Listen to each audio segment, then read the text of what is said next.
Cesárea, por estar con nosotros en esta segunda sesión del curso Amauta, el itinerario de una invención, 1928, año de definiciones.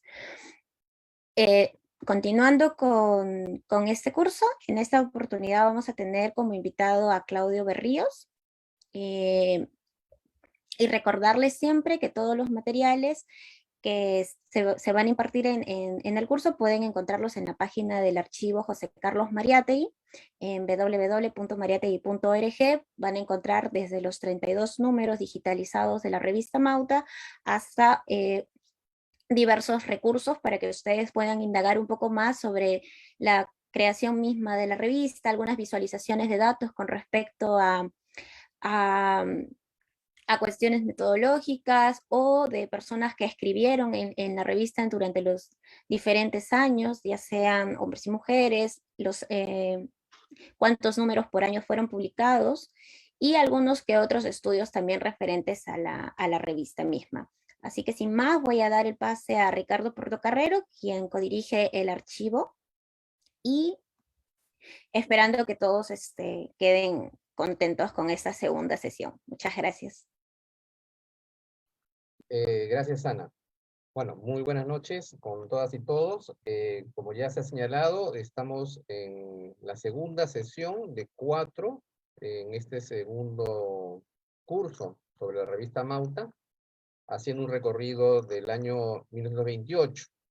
En la sesión anterior hicimos, bueno, una rápida introducción a ese año para dar un poco de contexto, y además contamos con la participación de Martín Berguel, ¿no? Porque la dinámica en este segundo curso ha sido, bueno, hemos cambiado un poco, justamente con la intención de invitar a otros colegas y amigos que también estudian la obra de Mariátegui, particularmente la revista Mauta, para poder justamente reforzar el diálogo e incentivar un poco más su interés y motivar su participación a través de los comentarios en nuestro Facebook, ¿no? En esta ocasión, como se ha dicho, contamos con la participación de Claudio Berríos, que es profesor en Historia y Ciencias Sociales, magíster en Filosofía con mención en Pensamiento Contemporáneo, y es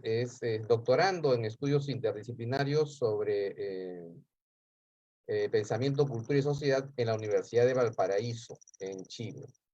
Y además es miembro del Centro de Estudios del Pensamiento Iberoamericano de la Universidad de Valparaíso, que está dirigido por el profesor Osvaldo Fernández.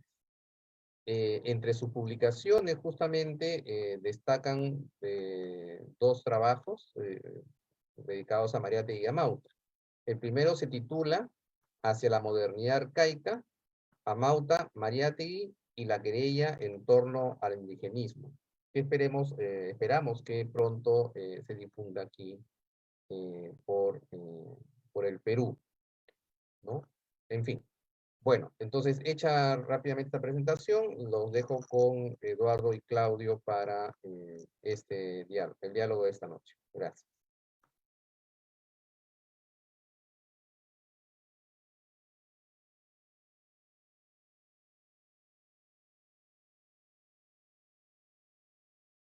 Eduardo, tu micrófono está apagado.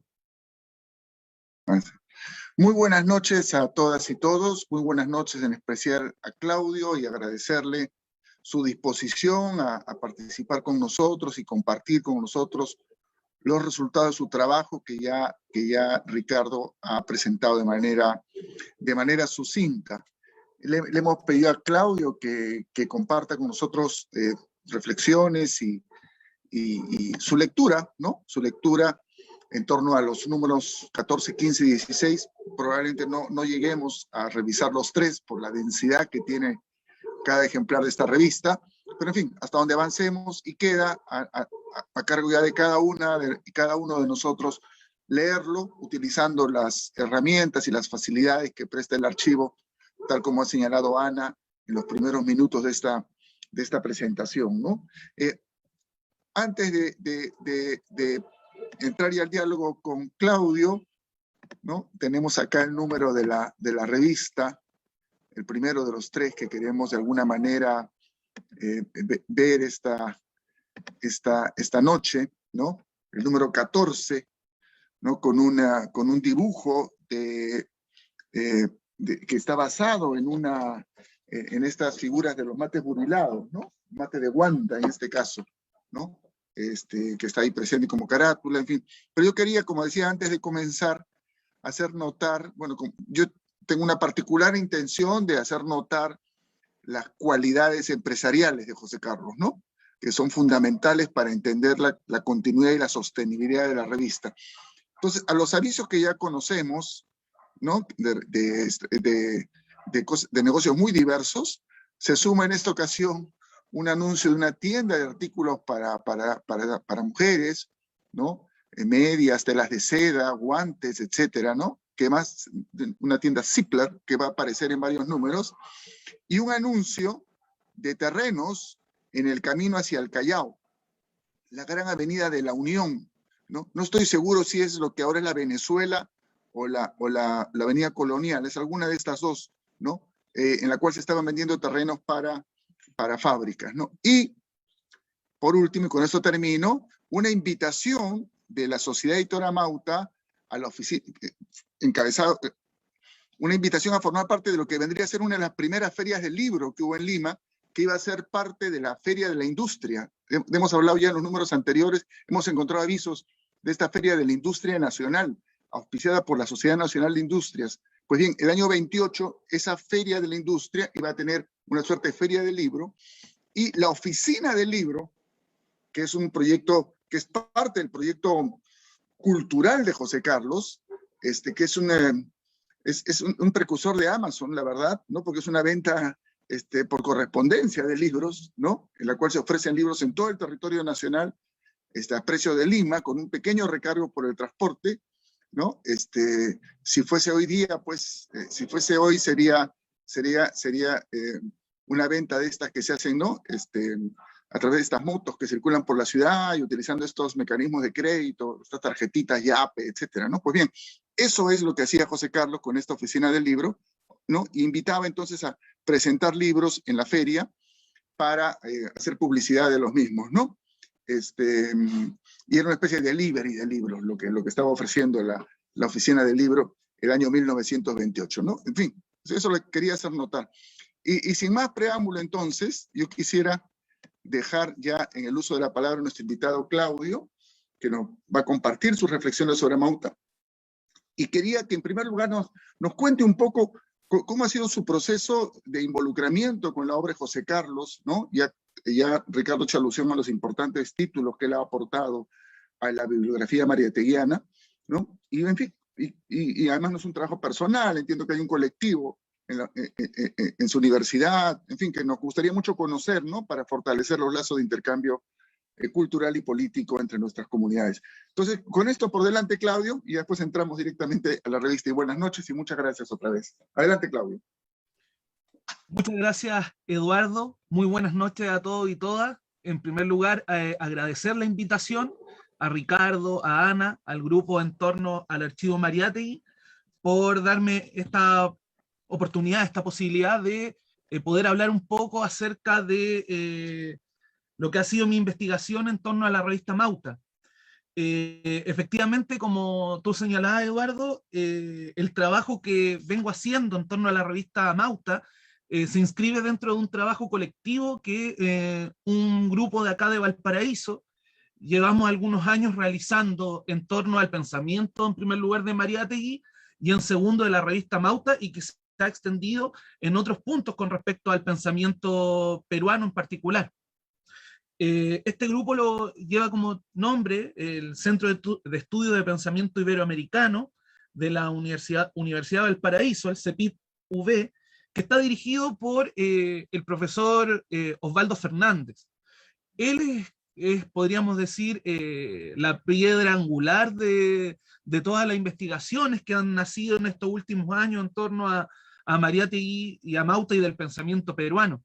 Él en los años 80 comienza escribiendo sobre Mariátegui en el exilio, en Francia, y ese comienzo del trabajo en torno a Mariátegui va a culminar en una publicación el año 94 por la editorial Amauta, del libro Mariátegui y la experiencia del otro.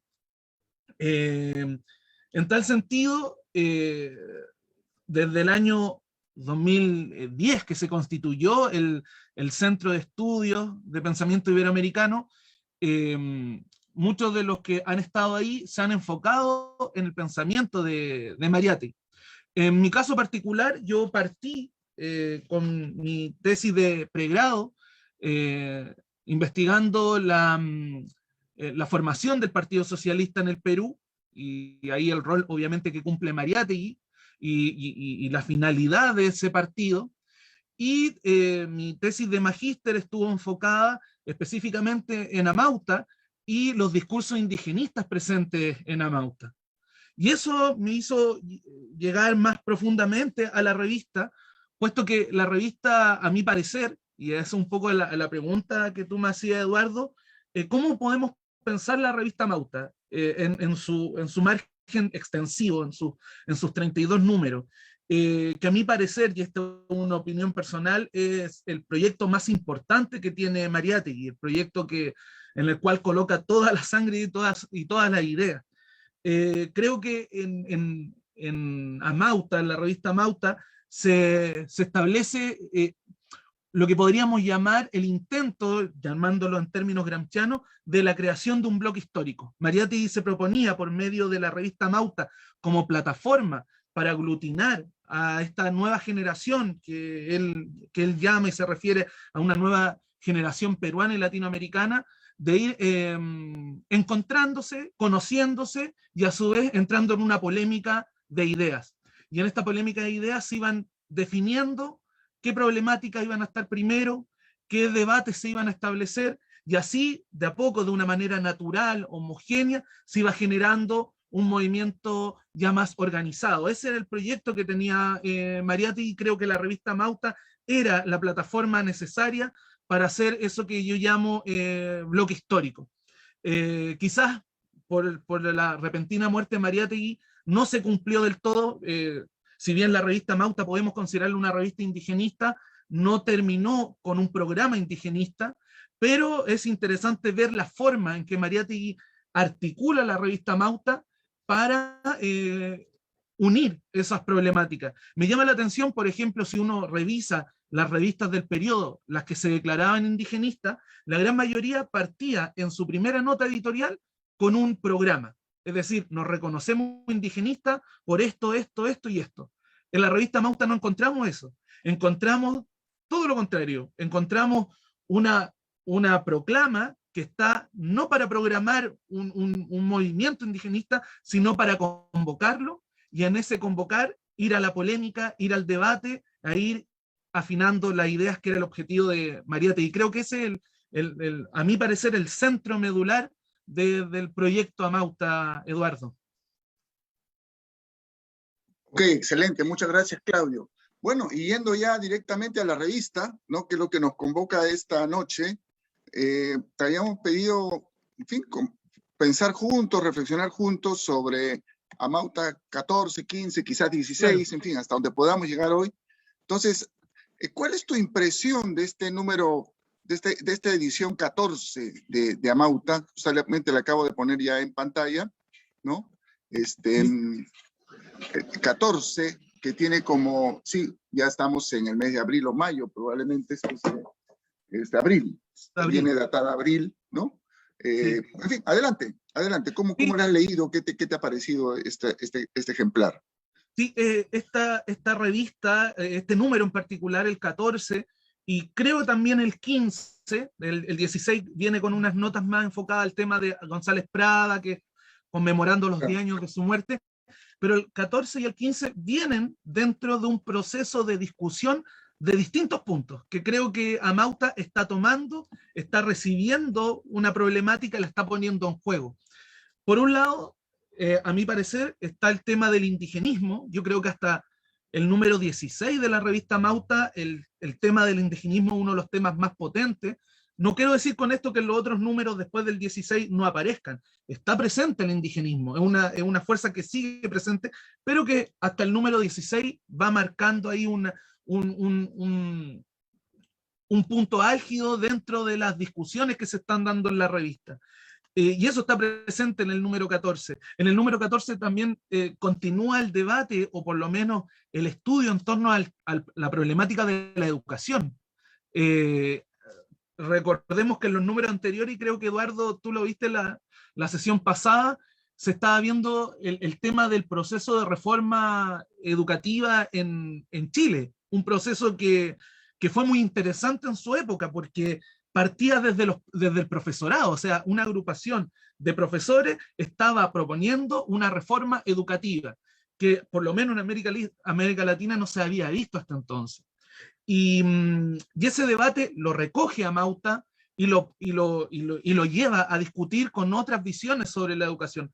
Lamentablemente, el proyecto de reforma educativa chilena no llegó a buen puerto, porque ya con el gobierno de la dictadura de Carlos Ibáñez del Campo, el año 1927, va a romper con todos estos procesos de reforma en educación. Pero es interesante que Amauta está recogiendo ese debate, un debate que además se mezcla con los 10 años del grito de Córdoba, de la reforma universitaria en Córdoba. Entonces, la educación creo que es uno de los pilares de estos números, el 14, que viene recogiendo esos temas. Y por otro lado también, y de hecho se nota en el número 14, que se parte con un debate, más que con un debate, con un tema, es con el tema de cómo pensamos América Latina. Ahí en el primer artículo la primera página, perdón, hay un artículo de Antenor Orrego, que eso, hoy Eduardo estábamos hablando en la tarde de la importancia de Antenor Orrego. Creo que no sé si se le ha dado el real peso al filósofo de Amauta, que es lo que veníamos hablando, Eduardo. O sea, Antenor Orrego es, sin lugar a dudas, el intelectual que coloca un debate filosófico en las páginas de Amauta. Y en este caso particular, con este artículo sobre cómo pensar América Latina, la América Latina que viene, y todo desde una posición interesante, porque viene desde una posición bastante vitalista, donde se piensa, bueno, así como el hombre fue niño o la mujer fue niña, América Latina, que aún no llega a ser una gran potencia, podemos desde la actualidad olfatear aquellos horizontes que nos proyecta América Latina, que es un debate que también lo está teniendo Waldo Frank, que en números anteriores también salieron algunos artículos. Yo creo que en esas tres aristas, el tema del indigenismo, la reforma educativa o la educación en general, porque aquí Mariátegui, por ejemplo, en el número 14 va a comenzar a plantearse el problema del proceso de educación pública. Está presente ahí, y en tercer lugar también el tema de cómo pensar América Latina. Creo que son como tres vértices interesantes a ver, en particular en el número 14 y en lo que se proyecta en los números anteriores.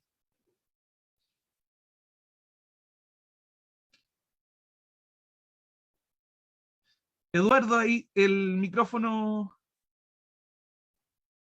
Ahora sí, ya disculpen.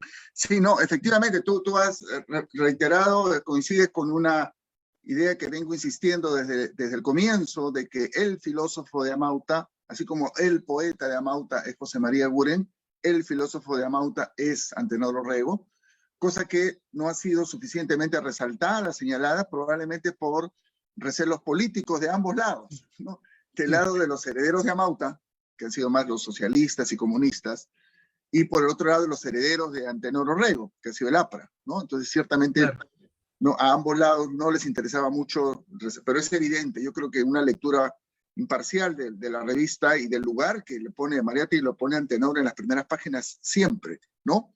Y a cargo de un tema central, no es que está comentando un libro, ¿no? O haciendo una cosa secundaria, está poniendo el tema, uno de los temas centrales de la revista. Ese es un punto, efectivamente, ¿no?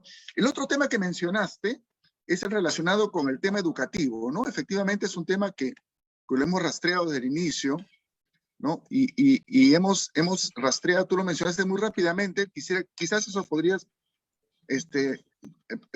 compartirlo con nosotros un poquito más, ¿no? En los números anteriores se le ha dado importancia a este encuentro de maestros de Buenos Aires, ¿no? Que si bien se hizo en Buenos Aires, los promotores centrales de ese encuentro fueron los maestros chilenos, ¿no? Y tú has mencionado el movimiento de reforma que lamentablemente se frustró por el gobierno de Ibáñez. En fin, entonces quizás sobre eso nos podrías comentar un poco y de paso como que vamos viendo también la presencia de estos textos de tema educativo que tienen que ver con la escuela y también con la reforma universitaria. Antes puse en pantalla el artículo sobre Tello, que va a venir luego, pero en fin, claro, está por ahí. Adelante, sí, te dejo la palabra. Perfecto, adelante. sí, Eduardo. Antes, para que no quiero quedarme con esto, que es con respecto a Antenor Orrego, que comparto contigo esa posición de Orrego como un poco en la bisagra entre el colectivo de Mariátegui y el colectivo Amauta, y por otro el APRA, y eso yo creo que quizás a él de manera personal le tuvo una mala jugada en ese sentido, porque quedó como paria en el centro de unas discusiones. Él, por lo menos en algunas cartas que tiene Mariátegui con otros intelectuales sobre el tema del APRA, cuando Aya de la Torre quiere pasar el APRA de alianza partido, algunos manifiestan que Orrego no está muy contento con la idea de formar un partido, cree que el APRA tiene que seguir siendo una alianza. Creo que eso quizás le costó caro también dentro del propio partido. Y de hecho, estos textos, el libro de Antenor Orrego, que estaba predestinado o que estaba planificado para lanzarlo por la editorial Minerva, termina siendo publicado en Chile el año 34, 35, si mal no recuerdo, que es Pueblo Continente. Entonces, ahí se demuestra un poco esa soledad en la cual se encontró Orrego, que quizás después con ayuda de Luis Alberto Sánchez, quizás en Chile pudo haber publicado el libro. Y bueno, con respecto al tema de educación, efectivamente, como tú señalabas, Eduardo, hay un movimiento sólido en Chile que se va forjando a comienzos de la década del 20 en el ámbito del profesorado en general. Se van organizando, se van uniendo los distintos grupos de profesores y profesoras y que llegan a reunirse en esta gran organismo que va a ser si mal no recuerdo, creo que se llama Organismo General del Profesorado, algo así, y que va a llevar como proyecto esta idea de hacer una reforma educativa que contemple desde primaria hasta educación universitaria. Por lo tanto, era un proyecto ambicioso. Un proyecto ambicioso desde ese punto y un proyecto ambicioso de ser la primera reforma educativa que parte desde el profesorado. Entonces ahí había un proyecto en el cual no solamente llama la atención en Chile, y Amauta es claro en mostrarlo, llama la atención en América Latina en general. Por ejemplo, en el caso de Amauta, ve con atención todo lo que está ocurriendo con respecto a esa reforma, y que no solamente se piensa en una reforma a nivel nacional en Chile, sino también en una reforma a nivel latinoamericano.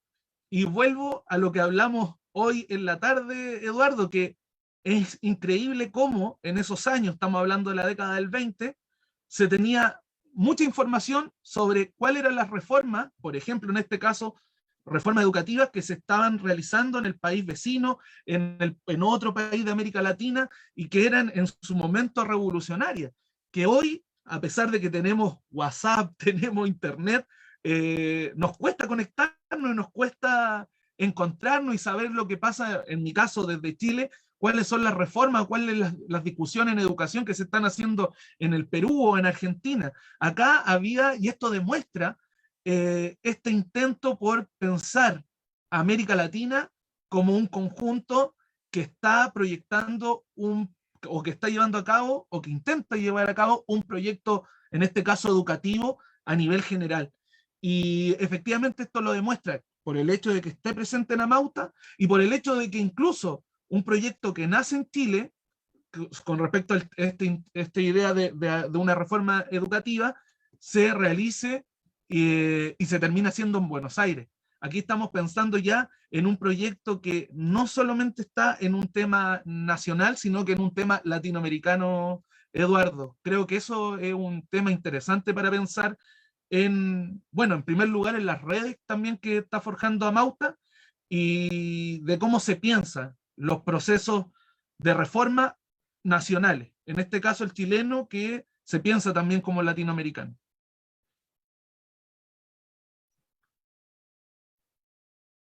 El micrófono, Eduardo. Disculpen, siempre me olvido de esto. Ya, disculpen. Decía, Te recordaremos siempre. Sí, he resaltado los párrafos finales de este artículo de un pedagogo argentino, Juan Montovani, publicado páginas más adelante, está en la página 13, 14 del mismo ejemplar, ¿no? Que justamente, que además es un artículo muy, muy sólido en términos doctrinales, filosóficos, pero desde América Latina, ¿no? Es la apropiación de las preocupaciones contemporáneas, como se dice el título, de la pedagogía contemporánea desde América Latina, en este caso por este pedagogo argentino, ¿no? Que al final hace referencia, ¿no? Justamente a la reforma y a todos estos asuntos que se han mencionado, ¿no? Bien, el otro tema que tú mencionaste, que se intersecta en estas preocupaciones, en Amauta como proyecto y en este ejemplar también, por supuesto, es el tema del indigenismo o los indigenismos, ¿no? En la medida en que hemos avanzado en leer la revista, hemos descubierto distintos indigenismos y que muy pertinente tu observación de la diferencia, ¿no? Entre Amauta y otros proyectos culturales de revista, muy valiosos, por cierto, que comienzan enunciando un programa, es decir, marcando su diferencia, ¿no? Amauta es más el terreno de encuentro. Entonces, sobre eso, pero quería, antes de eso, hacer notar cómo en este número se reitera, al igual que el anterior, en la sección esta más fotovisual, arquitectura peruana, y en arquitectura peruana se vuelven a presentar productos coloniales, entre comillas, ¿no? El claustro del convento de la Merced y la fachada de la iglesia de Desamparados, que entiendo desapareció porque es ahí donde, ese estaba al costado del Palacio, donde ahora está la estación de tren de Desamparados, justamente. En fin. Y a continuación se presentan cosas de cultura mexicana, arte mexicano, ¿no? Que tampoco es el arte mexicano más conocido, más rural, digamos, ¿no? Sino es un pintor además que tuvimos ocasión de verlo en vivo, o sea, ver su obra directamente en la muestra itinerante de Amauta, ¿no? De la revista Amauta, en fin. Pero volviendo al tema entonces, ¿qué has encontrado tú de peculiar en esta presencia del indigenismo, en este número de Amauta, número 14? Sí, en este número en particular, estoy acá también con mi revista Amauta. No sé si, Eduardo, si me permite avanzar hasta la página 41. Bueno, ahí está, antes de que siga, ahí salía un poema de Alejandro Peralta. Pero quería hablar acerca de lo que me llama la atención de el indigenismo o las redes indigenistas que están formándose con Amauta. En el caso particular, acá tenemos el libro y revista, un comentario que se hace sobre el escritor, dramaturgo Inocencio Mamani, que viene de Puno, que es cercano a Gamaliel Churata, y bueno, este texto, que es de José Gabriel Cosio, comenta un poco acerca de este escritor que empieza a hacer obras habladas y escritas en quechua. Y bueno, Cosio no le da mucho el valor a esta obra, dice que claro, tiene algunas cosas interesantes, pero lo más interesante es el hecho de que Inocencio Mamani viene desde una IU en Puno y que está llevando a cabo un intento de mezclar directamente toda esta cosmovisión de la vida en el IU con lo que es el teatro, con lo que es el arte occidental. Me llama la atención en esto porque, bueno, Inocencio Mamani viene desde Puno, y Puno, como bien lo señala Valcárcel en un número anterior, es un centro neurálgico del indigenismo en el Perú. Eso es importantísimo, sobre todo con el grupo Orcopata. Y la gran diferencia, a mi parecer, y lo hablábamos en la tarde, Eduardo, también, es que en el Cusco no estaba todo muy organizado. Habían referentes del indigenismo. Estoy pensando en Uriel García, estoy pensando en el mismo Valcárcel. Hay intelectuales que vienen de la universidad, que se han formado, recuerdo Valcárcel, por ejemplo, fue uno de los promotores de la revista La Sierra en la década del 10, o sea, antes de la explosión de los indigenismos. Pero sin embargo, no tenemos una agrupación en el Cusco fuertemente articulada en razón al indigenismo como sí la tenemos en Puno. Ahí yo creo que la figura fundamental es Gamaliel Churata. Y lo podemos comprobar en el hecho de, en la correspondencia de Mariátegui, Churata siempre le escribe, mira, está este autor, está este escritor, que quiero que publiques algo en Amauta. O sea,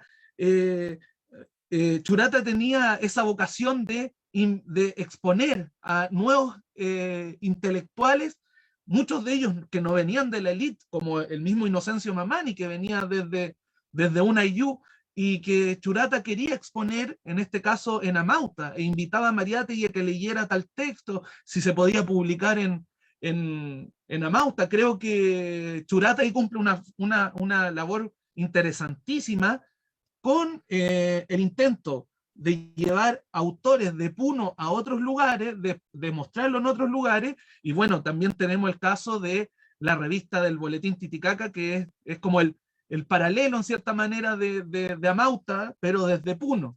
Y bueno, el Boletín Titicaca está más orientado en lo literato, pero sin embargo no deja de ser interesante abordar esa revista, porque también esta revista expone de muy buena manera las distintas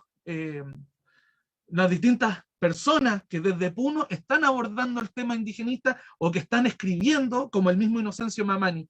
Creo que Puno es un punto neurálgico de esta red indigenista que se está forjando, y que Amauta cumple una labor fundamental, porque creo que Amauta, siendo una revista limeña, es capaz de atraer estas redes de Puno, de Cusco, y exponer a los limeños las obras que se estaban haciendo ahí, los escritos que se estaban haciendo ahí, y los problemas que se estaban dando en esos lugares.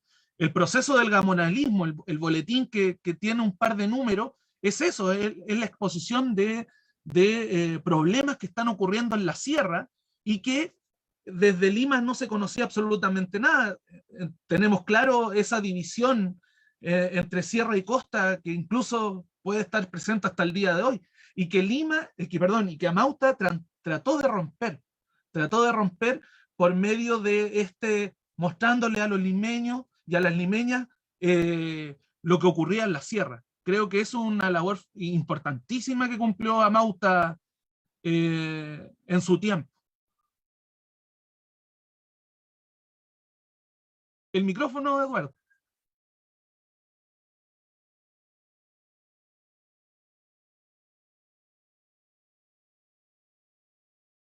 Sí, ahora sí, disculpen. Decía, lo pasé un poco rápido al intervenir en este momento. Aquí, justamente, ¿no? En la página 5 está este poema también del grupo puneño, ¿no? Canción del Titicaca, ¿no? Un poema del hermano de Gamaliel Churata. Gamaliel Churata era el seudónimo de uno de los hermanos Peralta, ¿no? Y el otro hermano Peralta escribía también, aparte del grupo Orcopata, ¿no? Que tiene tanta importancia y que es reconocido efectivamente por los cusqueños, es reconocido como el grupo pionero, el grupo que está abriendo brecha en términos del indigenismo en el país. No solo en el sentido literario, ¿no? Sino también en un sentido social, ¿no? Ya le hicimos alusión en la sesión anterior a cómo Puno en esos años fue escenario de importantes movimientos comuneros, campesinos y también de tremendas represiones, ¿no? Todo esto tenía como trasfondo el proceso de expansión de las haciendas en el altiplano debido al tema de las lanas, ¿no? Que era el gran negocio en el sur, ¿no? Como lo han estudiado Flores Galindo, Burga, etcétera, en distintos trabajos. Bien, entonces, en este número, bueno, están los temas de educación, que ya los ha mencionado Claudio, poemas, que cada uno de ellos nos aporta algo, ¿no? El tema de la arquitectura peruana, el arte mexicano, Mérida, sí, Vasconcelos, un texto de Vasconcelos, no, perdón, dedicado a Vasconcelos, sobre el arte del trópico.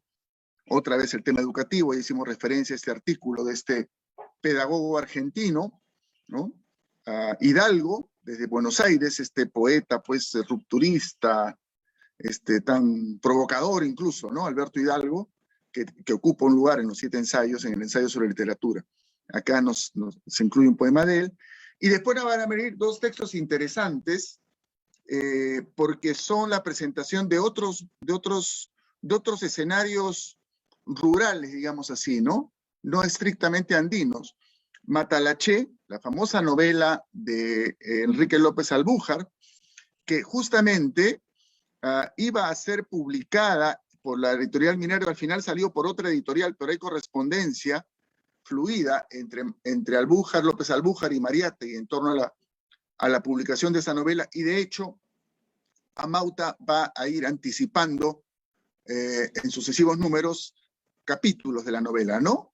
Una novela bien escrita, polémica por la imagen que presenta de los afroperuanos, ¿no? Pero de tema afroperuano, una hacienda de la costa en la cual hay esclavos, está ubicada en los fines del régimen colonial, ¿no? En la cual hay esclavos y amos, en fin, y tiene todo su trasfondo, tiene toda su historia de un amor trágico de por medio, ¿no? Hasta ha habido películas, incluso una serie en televisión, si no me equivoco, sobre Matalaché. Y después de Matalaché, un relato de María Vice, que acá incursiona en la prosa literaria, en la ficción literaria, El forastero, que es también una historia de hacienda costeña, ¿no? Entonces hay la intención de incorporar otros escenarios de los mundos rurales peruanos a esta presentación que hace Amauta, ¿no? Bueno, Alejandro Peralta es otro de los autores de origen puneño, ¿no? Y este poema es interesante por la mezcla entre es un indigenismo vanguardista, ¿no? Es un vanguardismo indigenista, siempre la búsqueda de insertar en un texto de intención indigenista, insertar dispositivos vanguardistas, ¿no? Como para llamar la atención, ¿no? Tanto en la forma como en el contenido, ¿no? Eso. Eduardo. Eso. Sí, adelante, Claudio, por supuesto, sí. Sí, quería señalar algo muy breve con respecto a, ya que señalabas Matalaché, y otros escritos de otros novelistas que aparecen en Amauta, y que me parece interesante destacar, bueno, no solo de Amauta, sino de las revistas culturales del periodo, que esa función que cumplían de exponer capítulos de libros que aún no salían, y Amauta tiene mucho de eso. Tenemos este cuento de López Albújar, tenemos, estoy pensando en La Casa de Cartón de Martín Adán, que también aparece antes de que se publique. Estoy pensando en Amauta tus parias de Ernesto Reina, que incluso sale completo Amauta tus parias. Es interesante que Amauta también cumple esa labor como una especie de laboratorio, de exponer a los lectores y lectoras estos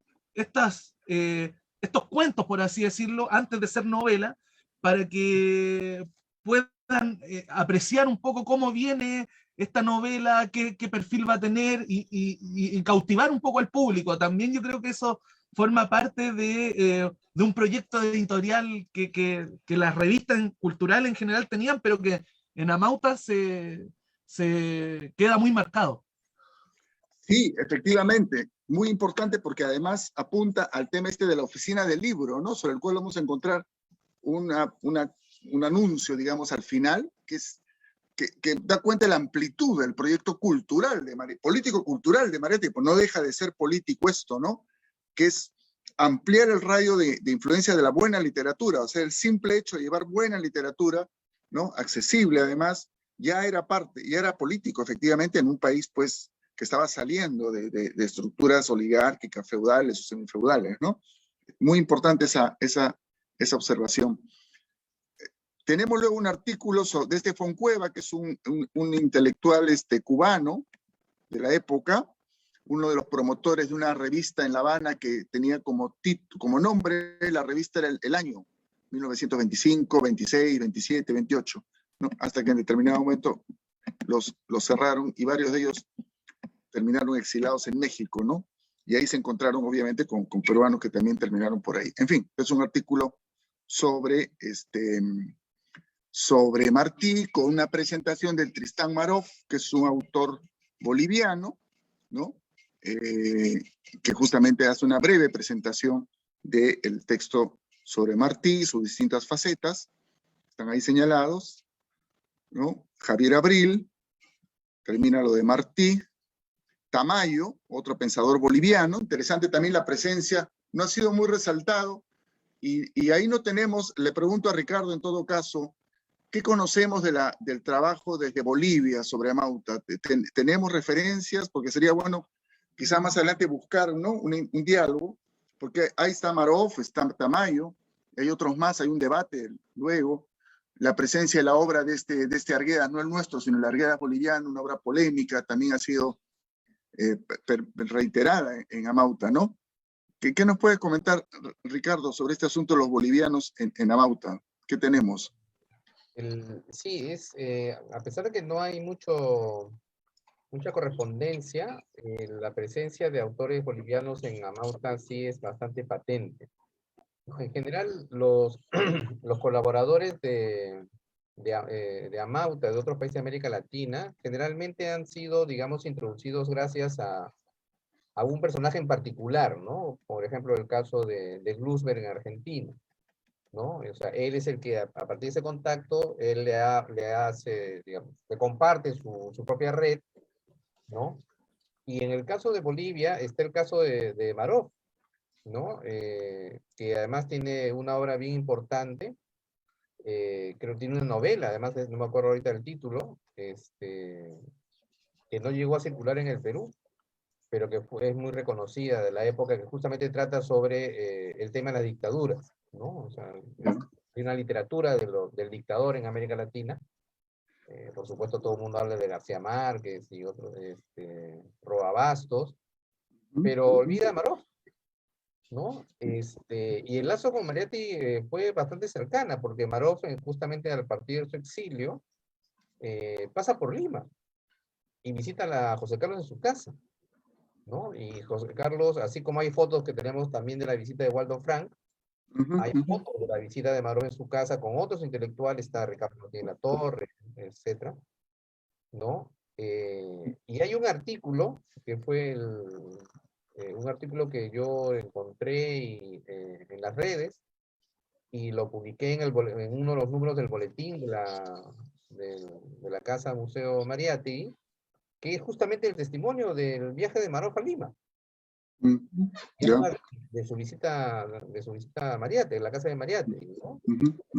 Entonces, justamente vemos cómo Amauta, o sea, si bien el centro es Amauta, como ya se ha venido haciendo en las diversas sesiones, ¿no? Están la correspondencia, están las fotografías, ¿no? Y por supuesto, siempre nos invita también a remitirnos a las obras de estos autores presentes en Amauta. Y lo interesante de todo esto es que, bueno, hay unos muy famosos, pero también hay muchos, creo que también se lo has mencionado en el curso anterior, de personas que hoy en día son, o sea, o no son reconocidos, o en todo caso no siguen siendo desconocidos, no sabemos exactamente quiénes son, ¿no? Pero que lograron publicar en Amauta porque Mariátegui consideraba que sus trabajos eran relevantes, originales y sobre todo incentivaban al debate, ¿no? Que ese era el centro de Amauta, ¿no? Entonces, La verdad es que la presencia de autores de todo el continente es muy amplia, ¿no? Muy Ok. amplia. Y como digo, que ha sido básicamente una especie de intercambio de redes, ¿no? O sea, Mariátegui le daba sus redes a Marov, Marov le daba los suyos, dentro de las redes compartía Mariátegui estaba Roosevelt, en fin, entonces se hacía un tejido muy, muy sólido, que logró que en esa época ocurriera algo, como ya se ha dicho en América Latina, no ocurre hoy, una interconexión. Ahora se habla de transnacionalidad. O sea, bueno, está una nueva categoría para algo que ya existía hacía un siglo. Pero en fin, ¿no? Pero es Amauta una cuestión de esto, ¿no? Justamente de Marov viene a continuación un artículo corto de Spartacus y Sandino, que es un elogio de Sandino, comparándolo con Espartaco, y continúa con el artículo sobre Mérida, que en realidad no sé si lo mencioné mal, pero en todo caso no es mexicano, es un autor, perdón, antes de lo de Mérida, un texto hablando de Puno, un texto de un gran pensador, si bien es más conocido por su trabajo en la economía, incluso llegó a ser ministro de Economía, si no me equivoco, don Emilio Romero, puneño, ¿no? Un intelectual puneño, del cual hemos encontrado un texto sobre la tierra, si no me equivoco, en números anteriores, aquí uno sobre el derecho indígena, ¿no? La interculturalidad jurídica que está tan de moda hoy día ya estaba acá insinuada, o planteada, más que insinuada, en este estudio de Emilio Romero sobre la costumbre indígena y el derecho, ¿no? El artículo de Arca Parró, un joven estudiante en ese momento, que después sería constituyente en la Congreso Constituyente del 31, 32, 33, y forma parte del Partido Socialista Luciano Castillo. Y la culminación, bueno, el artículo de Tello, los poemas de Moro, que merecerían un comentario detallado por lo que significa César Moro en la literatura peruana, ¿no? Como el poeta surrealista por excelencia en nuestra literatura. Y la culminación... Eduardo. Sí, adelante, sí, adelante. Disculpa, Claudio. Eduardo, que... No, toma la palabra cuando te parezca, adelante, sí. Muchas gracias. Me gustaría comentar que me parece interesante, o más bien anecdótico, algo que aparece en la correspondencia, bueno, y está en el archivo Mariátegui, de César Moro. César Moro le manda estos textos a Mariátegui, se lo manda en marzo para que los publique. Y bueno, Mariátegui en ese momento se encontraba enfermo. De hecho, hay una nota que señala que claro, es el gerente que se está haciendo cargo, que si mal no recuerdo, ahí Eduardo, Ricardo, me corregirán, creo que el gerente era Ricardo Martínez de la Torre en ese momento. Claro. Y bueno, sí. Mariátegui, bueno, César Moro le manda estos textos que se ven acá, y César Moro responde con una carta no a Mariátegui, sino al gerente.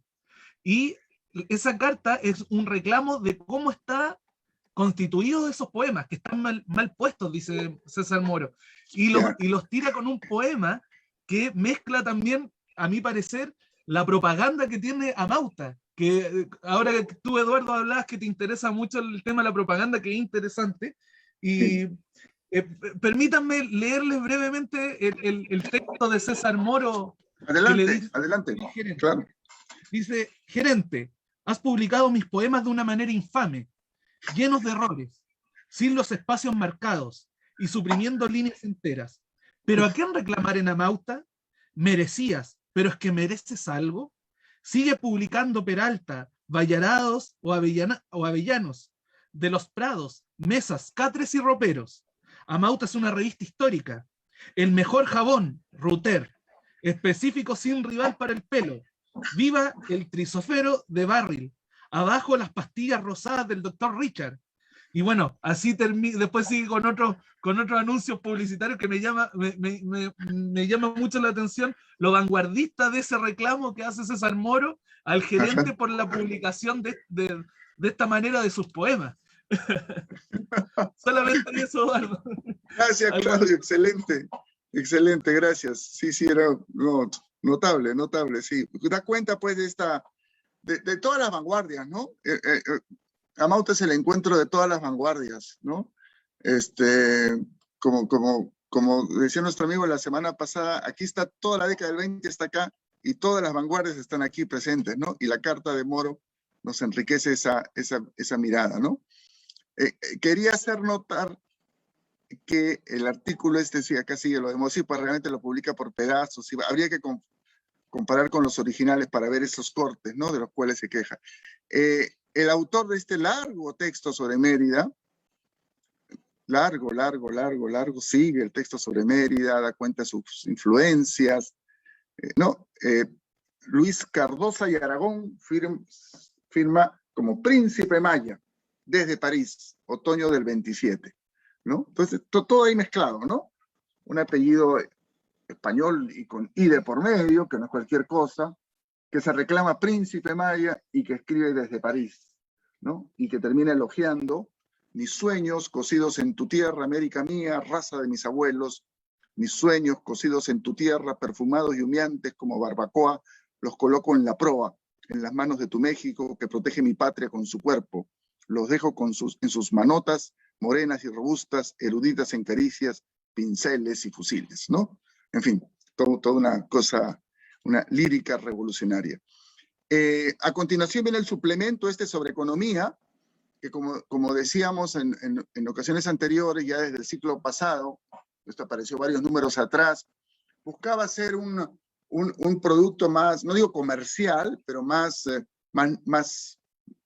económico empresarial, más que económico político.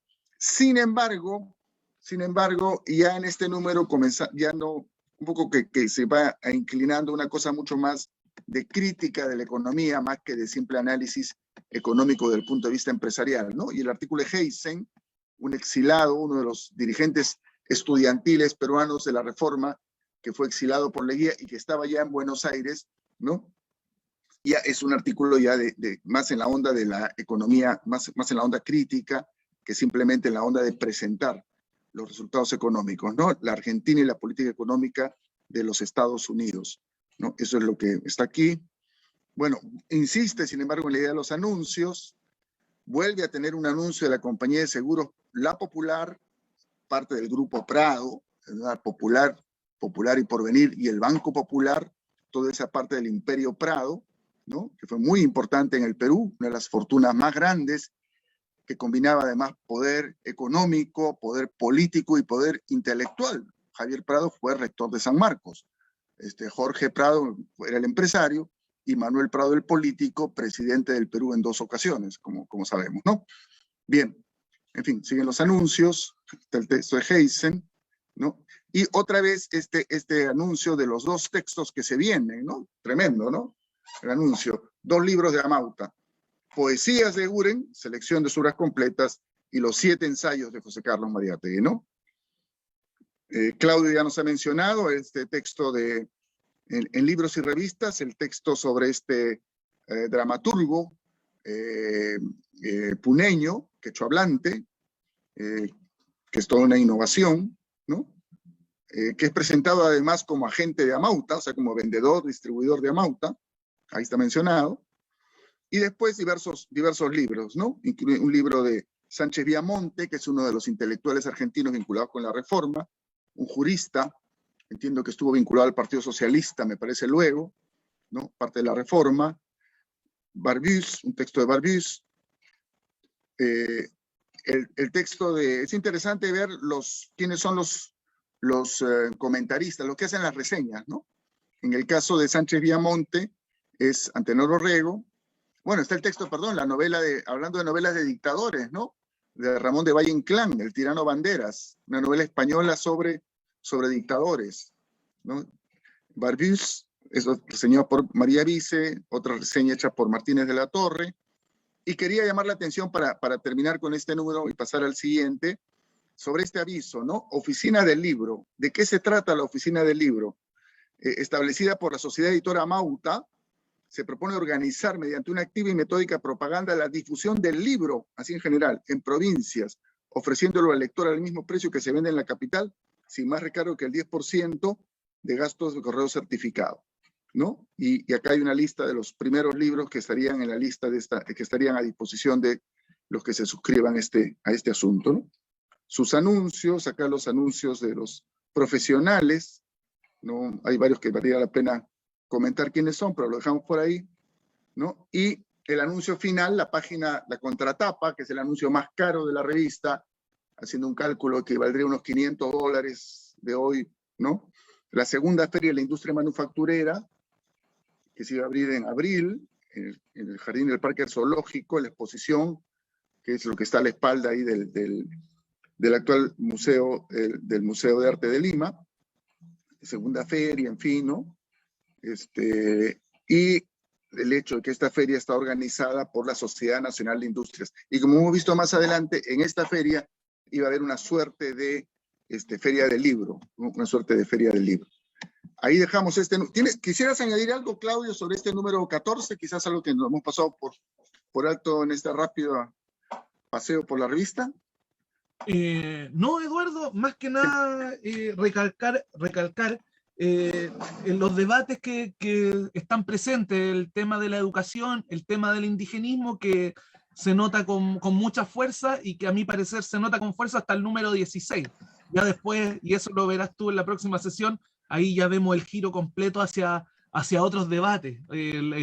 La urgencia de los acontecimientos va a marcar un giro completamente, pero hasta este momento Amauta sigue teniendo esa lógica en torno al indigenismo como problemática, al tema educativo como problemática, al tema también latinoamericano como problemática. Ok. Pasamos entonces a ver el número. Sí, adelante, Ricardo, adelante, por favor, adelante. Sí. Sobre el tema de la economía, que también queremos algo que hemos conversado en la sesión anterior, hay que recalcar lo siguiente. En el Perú prácticamente no había economistas, ¿no? Generalmente los que trabajaban sobre temas de economía eran abogados, habían estudiado Derecho. Eso es algo que también pasaba, por ejemplo, en España, ¿no? El famoso, este famoso autor español, el cual Arguedas se inspiró en sus trabajos para sus estudios sobre las comunidades de España, era también abogado, ¿no? Y ese era un síntoma de atraso económico.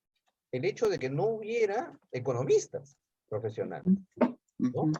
Entonces, si tú te fijas, los artículos, o sea, por ejemplo, Emilio Romero no lo era, y una de las críticas que le hace justamente Mariátegui es no trascender el ámbito jurídico del enfoque del problema de la tierra, por ejemplo. Ya.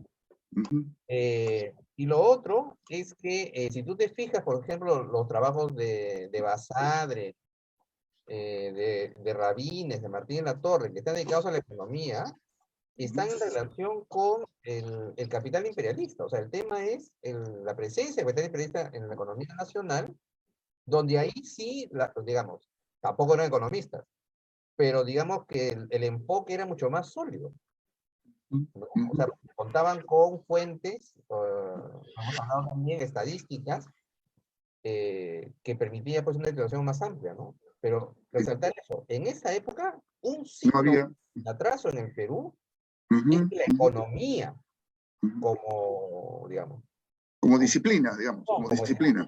No, etcétera, no existía. Por eso es que realmente los hijos de los grandes propietarios, sobre todo de la costa, lo que estudiaban era ingeniería. Ya. En todo caso, bueno, estaba obviamente la escuela de agricultura, la escuela de minería, pero no estudiaban economía. Ok. ¿No? Buen y dato. lo querían hacer, obviamente, como fue el caso de Leguía, lo hizo primero en Chile y luego en Inglaterra. Pero en el Perú, no. Por eso es que los estudiantes de San Marcos quisieron que Mariátegui diera clases en San Marcos. Hubo un rechazo, eso ocurrió el año 27, ¿no? Pero hubo un rechazo por parte de las autoridades, ¿no? Porque está capacitado para hablar sobre economía en el Perú, un autodidacta. Buen ejemplo, una buena muestra del atraso de la economía como disciplina, ¿no? Sí. Claro, Ricardo me recordó en uno de los escritos de Peruanicemos el Perú, donde Mariátegui propone la creación de un Ateneo, si mal no recuerdo, que coloca que uno de los elementos principales, coloca una especie como de sociología y coloca la economía como factor fundamental y ahí creo que en otro artículo de Peruanicemos el Perú señala la importancia y la deficiencia que existe en el Perú de estudios serios en economía. Así es, así es. Recuerdo que estaba en uno de los artículos sobre Peruanicemos del Perú. Sí, sí, y en particular la ausencia de estadística, ¿no? Él va a marcar eso como una de las deficiencias que está a la base de la precariedad del Estado, ¿no? Y no es casual que en el boletín este de economía que hemos visto aparecer números atrás y que se reiteran estos que estamos revisando, siempre hay el intento de presentar algo de estadística, ¿no? Que comienza a crear una especie de banco de datos, digamos, ¿no? De la realidad económica peruana. Pasamos entonces al número 15, que también tiene una imagen tomada de un estilo mate burilado, ¿no? Un mate de guanta, en este caso, una marinera, lo cual nos hace recordar que la marinera no es solo costeña, hay marinera arequipeña, hay marinera andina, serrana, en Guanta, por ejemplo, ¿no? Y las diversas marineras costeñas, ¿no? Normalmente se alude a la limeña y a la trujillana, pero hay más variedades por ahí que han desentrañado los estudiosos. En fin, entonces entramos al número 15. A ver, Claudio, tú que has hecho una revisión más fresca del número, ¿qué te ha llamado la atención de este número 15? Para irlo compartiendo. Adelante. Sí, Eduardo, bueno, estuve pasando hoy en la tarde hojeando, que siempre interesante hojear la revista, sobre todo Amauta, y encontrarse siempre con algunas cosas. Bueno, me encontré, por ejemplo, en la página 5, si me quiere acompañar, Sí. solamente para recalcar, volver a recalcar la figura de Orrego, acá sobre un análisis poético, un análisis literario de Nicanor de la Puente, un análisis bastante interesante, donde coloca a Nicanor de la Puente como uno de los poetas en su momento más importante, o uno de los más importantes, y aquí se demuestra también esa versatilidad de Antenor de plantear problemáticas desde lo filosófico, desde lo político y en este caso desde lo literario. Eso me llama la atención, por eso vuelvo a reivindicar la figura de Orrego como una figura trascendental dentro de la revista o del colectivo Amauta. Eso a mí me llamó mucho la atención. También, si me acompaña en la página 10, Eduardo. ¿Cómo no?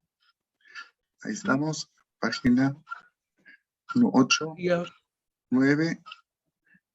¿Esta es? No. No, 10. Carmen Saco. No, ahí sí, creo que es. Más, bueno, ahí hay se muestran algunas. ¿De qué artículo ¿De qué artículo me hablas? Lo buscamos rapidito. ¿El de instrucción pública, quizás? No. No, Carmen Saco, quería hablar de Carmen Saco. Ah, Carmen Saco, perfecto, adelante. Ahí está. Sí. También una figura que a mi parecer es importante dentro de la pintura, la estética, que junto con Sabogal en Amauta, y que sí, de manera particular yo la he investigado en razón a las redes intelectuales que se forjaron con Chile y en particular con Valparaíso. Acá en Valparaíso hay una red muy pequeñita de Amauta, pero que existe al fin y al cabo, que fue en torno a una revista que fue la revista Gong, liderada por un poeta y escritor que era Oreste Plat. Y Oreste Plat acá en Valparaíso crea esta revista y toma contacto con Mariátegui. Hay una carta que está en el archivo muy, muy interesante, muy aclaratoria, donde Oreste Plat invita a Mariátegui a que le envíe sus libros. En ese momento Oreste Plat le comenta, sabe de los 7 ensayos de interpretación de la realidad peruana y quiere que le mande los libros para presentarlo en una feria del libro que se quiere hacer acá en Valparaíso.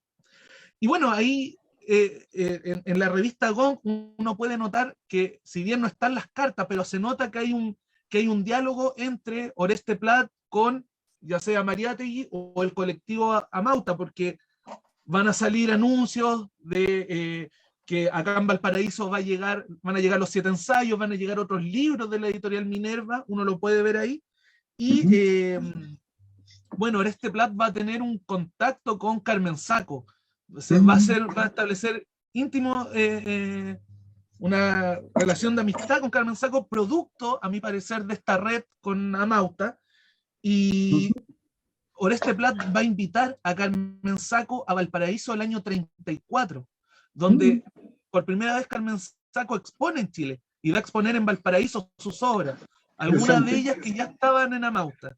Eso es lo que yo he encontrado, porque actualmente en el doctorado que estoy realizando, estoy trabajando en particular la revista Amauta desde distintos enfoques, desde su materialidad, desde el giro discursivo, y también desde las redes, y estoy tratando de armar esa red con Valparaíso, y me encontré con esta presentación de Carmen Sacco el año 34 en Valparaíso. Entonces, me parece interesante recalcar eso, Eduardo. Oye, gracias por la primicia, excelente. No, y tú me hiciste notar en una conversación previa de que estos intercambios no suceden en cualquier momento. Estamos en el año 28 y la relación Perú-Chile, primero que diplomáticamente estaba cortada, ¿no es cierto? Exactamente. Y estamos en un momento tenso, el 29 es el año ya de la firma final del acuerdo, ¿no? Tacna y Arica, etcétera. Y tú me hacías notar esta actitud, digamos, ¿no? Del lado de Mariátegui y también del lado de sus interlocutores chilenos de ir rompiendo este aislamiento mutuo, ¿no? Sí. Me parece una idea interesante, a ver si nos la compartes un poco más adelante, sí. Bueno, efectivamente, como tú señalas, Eduardo, hay un aislamiento desde las políticas de Estado entre Chile y Perú por el tema de Tacna y Arica, y eso está claro, y hay muchos trabajos sobre ese tema, y me llama la atención que creo que Flores Galindo, que en Agonía Mariátegui señala que en ese tiempo el problema de Tacna y Arica era un problema central que se podía ver en muchas revistas. En la revista Variedades cada semana aparecía algo con respecto al problema Chile y Arica, y donde el gobierno de Leguía aprovechaba para llevar a cabo un sentimiento nacionalista frente a esta problemática, y que también un problema que no solamente está tratado por Leguía, está tratado incluso por la nueva generación en la cual comparte Mariátegui. Debemos recordar que Jorge Basadre es uno de los encargados de entrar a hacer diplomacia en Tacna y Arica. Y algunos ven el problema nacional ahí. Mariátegui no lo ve ahí. Para Mariátegui el problema nacional pasa por otros temas que el problema del indio. Entonces, en ese giro donde el problema nacional no es Tacna y Arica, Mariátegui, a mi parecer, y esto lo demuestra la revista Amauta, el intento por romper esa muralla que divide, esa muralla que está entre la sociedad chilena por un lado y la sociedad peruana por el otro, donde se intenta como hacer una desconexión. ¿Y eso cómo lo podemos notar? El año 29, cuando se hace el acuerdo entre Chile y Perú por Tacna y Arica, recién ahí comienzan a aparecer proyectos o podríamos llamar acuerdos editoriales entre Chile y Perú, tanto de libro a Chile, de Chile a Perú, como de Perú a Chile. Sin embargo, ya un año antes, el año 28, Mariátegui ya está haciendo publicidad de los libros de la editorial Nacimiento, que es una editorial chilena, y donde anuncia ahí que van a aparecer textos de Neruda, de Gabriela Mistral, de Genaro Prieto, que son los escritores de la época en Chile. O sea, Mariátegui está rompiendo con ese intento de aislamiento. Y eso a mí me llama la atención en Amauta, y hay un proyecto que se nota, por lo menos en la materialidad, porque son muy pocos los artículos que hay en Amauta sobre el problema Tacna y Arica. Hay una nota editorial que da alusión al acuerdo, donde señala que el problema Tacna y Arica era un problema de élite y no un problema de las clases más pobres de Perú y Chile, donde están en la misma condición de explotación. Pero sin embargo, frente a ese silencio, podemos contrarrestar este proyecto editorial que Mariátegui está teniendo de traer libros de Chile al Perú, y que lo hace incluso un año antes que fuera más masivo ese intercambio. Creo que ahí Mariátegui es rescatable esa labor, Eduardo. Excelente. Qué buena, sí, yo creo que es un dato bien interesante del internacionalismo más práctico, digamos, ¿no? De José Carlos y su manera de entender. los problemas que habíamos heredado de las repúblicas criollas. Bien. Entonces está lo de Carmen Sacco, con ilustraciones de su obra, otra vez iglesias coloniales, continúa el tema de la educación, es el ensayo sobre la educación de Mariátegui, un texto de Seoane, ¿no? Seoane y Heysen son dos figuras muy potentes en Amauta, creo yo, ¿no? Que combinan una activa militancia política, al punto que fueron ambos exilados, con una producción intelectual muy sólida, ¿no? Muy sólida. Y acá está el texto de Seoane, y a continuación el texto, bueno, Seoane, Heysen y Cox, ¿no? Miren ustedes, tres apristas de nombre en lo que va a ser la historia política peruana del siglo XX, hacen su debut político e intelectual en Amauta. Y este artículo de Cox es particularmente interesante porque va a juntar dos de los temas que Claudio nos ha mencionado, destacan en estos números que estamos revisando, ¿no? El tema indígena y el tema educativo, el indio y la escuela en México, ¿no? Un texto muy sólido, con información estadística, con recuento de lo que significan los programas de educación rural en México, ¿no?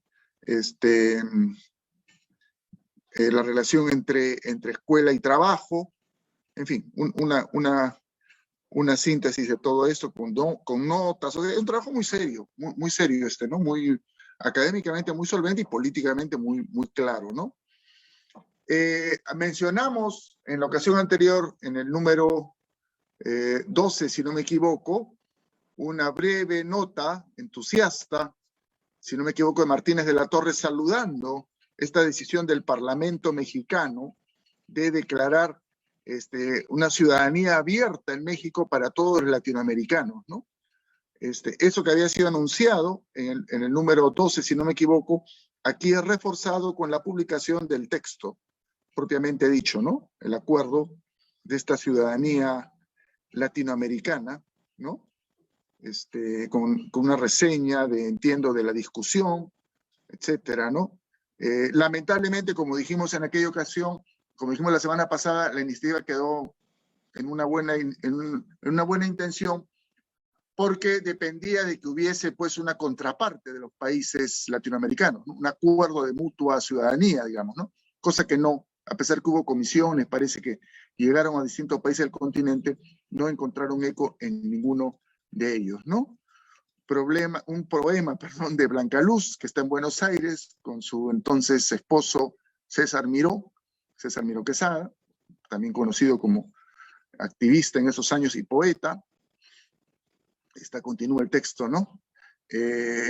Y aquí ya comienza, o sea, otro de los debates que no ha aparecido en estos números, pero sí lo hemos encontrado en la primera decena de números, en los primeros 10 ejemplares, varias veces, el tema de la literatura proletaria, de la nueva literatura, ¿no? ¿Es posible, no es posible? ¿En qué consiste?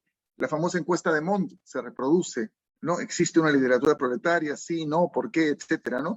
Y sabemos la diversidad de posiciones que hubo. Mariátegui apreciaba sobre todo la posición de Trotsky, me parece, en ese terreno, ¿no? Que prevenía contra un exceso un excesivo entusiasmo frente a cualquier cosa que se autoproclamaba literatura proletaria, y que vinculaba la posibilidad de una literatura proletaria, como varios otros más, el propio Lunacharsky y el propio Mariátegui, a cambios mucho más de fondo en la sociedad, ¿no? No era simplemente que alguien se proclame, yo soy el literato proletario, porque además muchas veces eso condenaba, pues eso conllevaba una condena apresurada y dogmática de toda la literatura anterior como literatura burguesa, ¿no? Entonces aquí sí hay un texto oficial que sí es un poco más ortodoxo, ¿no? Más afirmativo. Incluso se habla, pues, había un movimiento ahí, ¿no? El BAP, ¿no? Sí. Organización de los Escritores Proletarios en la Unión Soviética, el BAP, esa era la sigla, ¿no? Que, en fin, disculpa, Eduardo. Adelante, Claudio, adelante, sí. Pequeño comentario que texto, que es, como tú señalas, un documento oficial más ortodoxo y se ve ahí como los acuerdos, está, a mi parecer, íntimamente relacionado con dos escritos en el artículo, en la revista, en el número 13 y en el número 14, que una es una carta de Roman Roland acerca de una acusación de dos escritores soviéticos exiliados sobre la represión que hay en la Unión Soviética, y en el Ya. número 14 la respuesta de Máximo Gorki a Roman Rolland sobre ese comentario de esos dos escritores. Y Gorky ahí hace un análisis interesante de los escritores que están escribiendo en ese momento en la Unión Soviética. Algunos llama él revolucionarios con la causa revolucionaria, y otros reaccionarios, incluso dice Gorky, que están escribiendo en la Unión Soviética. Ahí creo que este documento también se puede alinear con ese debate que se expone en Amauta con esas dos cartas, la de Roman Rolland y la respuesta que le hace Máximo Gorky en el número 14. Excelente, sí, sí, excelente, excelente. Creo que esa es la coyuntura más precisa, ¿no? De este pronunciamiento y los debates, pues, en la Unión Soviética que ya se estaban complejizando en esos años, ¿no? Con paulatino cierre de los espacios de debate en el propio partido, en la propia sociedad, en el campo de la cultura, etcétera. Pero hasta esos años se mantenía, ¿no? un escenario bastante abierto en general, como hace notar efectivamente el texto de Gorky. Bueno, continuamos con poetas uruguayos. Este es un tema que en algún momento luego tenemos que tratar con nuestros amigos, colegas, compañeros uruguayos. La presencia de Uruguay en la revista Amauta y su fuerte presencia literaria, ¿no? Creo que hay una marcada presencia literaria. Yo la atribuyo en parte a la presencia en Lima de Blanca Luz, ¿no? Y los contactos que ella trajo, pero también, bueno, y es obvio que hay una calidad de base, ¿no? En los poetas uruguayos, pero creo que es un tema que más adelante podremos tratar con algún colega, algún amigo. Un detalle acá interesante, ¿no?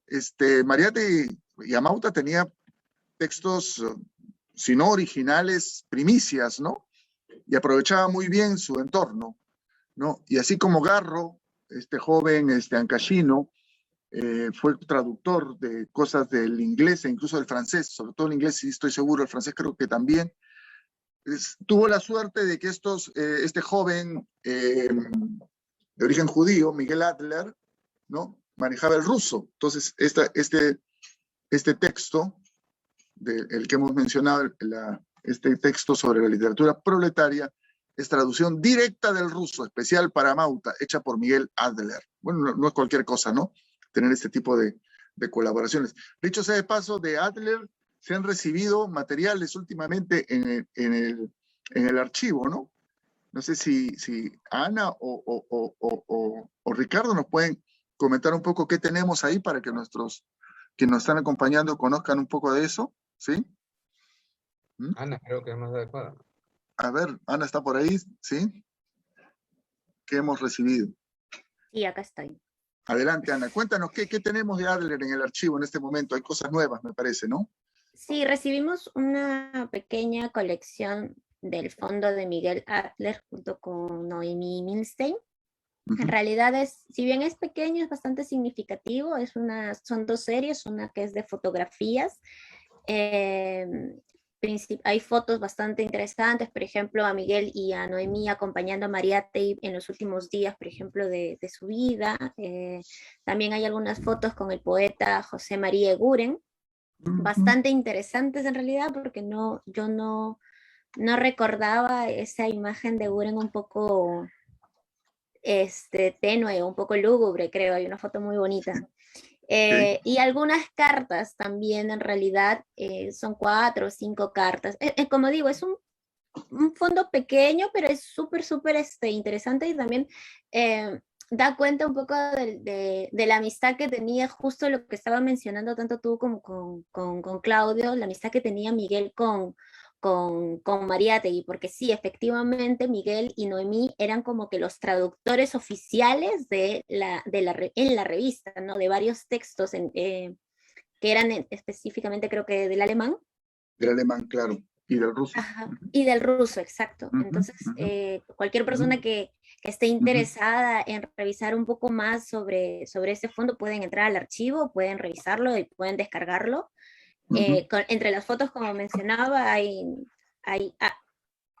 fotos, por ejemplo, de Noemí y Miguel esperando la llegada del escritor norteamericano Waldo Frank en lo que fuera el aeropuerto que acá sería Corpa, si no me estoy equivocando, Ya. y a otras que son un poco más de camaradería, ¿no? Que ya hemos visto, por ejemplo, en el Bosque Matamula, que hay una gran... Ah, y hay una foto, hay una foto coloreada de la foto emblemática de José Carlos Mariátegui que se le hiciera Malanca en 1928, la foto de perfil. Hay una foto coloreada, muy bonita. Creo, hay cositas bien interesantes en realidad.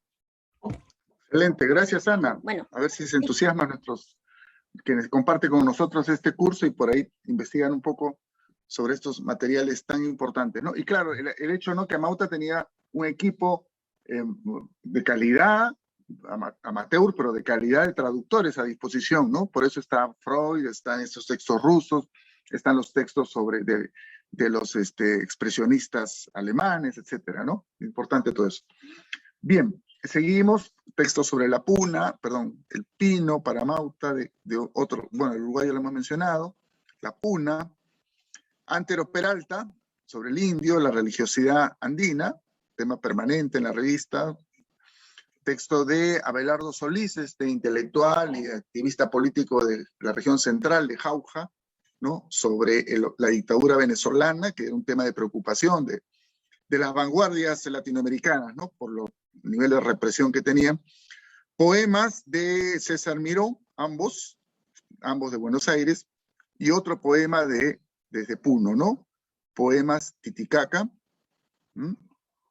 también con este estilo vanguardista, este uso de la tipografía y del espacio, que aquí un poco que se pierde, ¿no? Se junta demasiado, pero en fin, y el tema, ¿no? Carmen Saco, un texto de Carmen Saco, un texto interesante de tipo cinematográfico. Claro, esto lo conocemos más por el lado lo conocemos sobre todo por este estilo de poesía, por Oquendo Yamat, por Los 5 metros, pero no era exclusivo, ¿no?, de Oquendo Yamat. Aquí hay un poema justamente de Nixa, Nicanor de la Fuente, que ha sido comentado antes como autor por Antenor Orrego, y uno de sus poemas en este formato visual, tipográfico, cinematográfico, ¿no? Es un poema de esa índole, ¿no? Contraseña. Nos fuimos para cuadro con la película del beso silbada en mala proyección de muchedumbre, etcétera, ¿no? Una suerte de aviso acá en medio, ¿no? Y este uso, ¿no?, de Tom Mix hoy. Tom Mix es un famoso actor de películas del oeste de Hollywood, ¿no?, desde la época del cine mudo.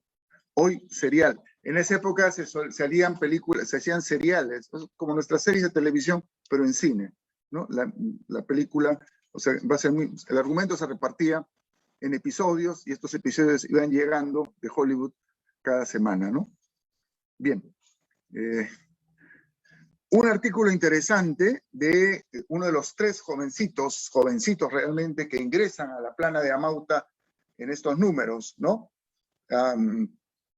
Que es uno de ellos, digamos, el que tiene más presencia, obviamente, del cual vamos a encontrar luego una referencia muy interesante al final, Martín Adán, Estuardo Núñez, al cual hemos tenido la suerte, Ricardo y yo, no sé si Claudio también, llegó a conocer en vida, hemos tenido la suerte de conocer en vida, hemos tenido la suerte de escuchar, ¿no es cierto? Yo nunca olvidaré aquella mesa en la que estuvimos, creo que incluso con Jorge del Prado también, en la cual don Estuardo, que ya estaba bordeando los 100 años, recordaba ahí en el Salón Rojo con una precisión, pues, de una memoria de ayer, digamos, ¿no?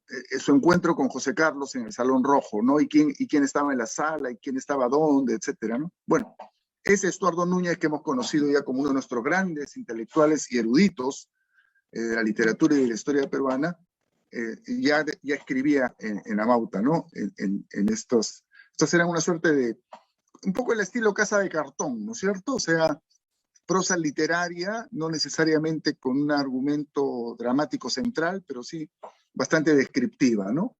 Y el tercero es Westphalen, ¿no? Luis Emilio Westphalen, que va a aparecer con un poema más adelante, esos 3 amigos de colegio que llegan a Amauta gracias a José María Eguren, a través de José María Eguren.